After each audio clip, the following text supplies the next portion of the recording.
Room, தாத்தா பாட்டியோட room. பாட்டி இப்போ இல்லை, ஸோ அதனால தாத்தா மட்டும் தான். இதுதான் அவங்களோட ரூமு. அதோட சேர்ந்து ஒரு அட்டாச்டு வாஷ்ரூம் இருக்குது.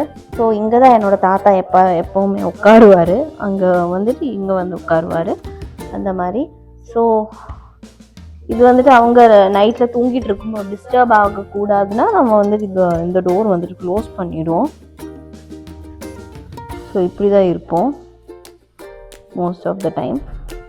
ஸோ இங்கே தான் டிவி எல்லாமே செட் பண்ணியிருக்கோம். அதுதான் என்னோட பாட்டி. ஸோ பாட்டி, அப்பாவோட சைடில் தாத்தா பாட்டியோட ஃபோட்டோஸ் எல்லாமே இங்கே இருக்குது. ஸோ க்ரியேட்டிவிட்டி கொஞ்சம் இருக்குது. ஏன்னா நான் பாட்ஸ் எல்லாம் அப்போ போய் எதாவது பாட் கிடச்சா நான் பெயிண்டிங் பண்ணிவிடுவேன். ஸோ அதோட பெயிண்டிங் தான் இதுவும் கொஞ்சம் பழசாயிடுச்சா இன்னும் கொஞ்சம் ஃப்ரெஷ்அப் பண்ணணும். ஆனால் நான் இங்கே இல்லைல்ல, ஸோ அதனால் ஃப்ரெஷ்அப் பண்ண முடியல. ஸோ அதே மாதிரி இங்கே கூட இருக்குது என்னோட பெயிண்டிங்.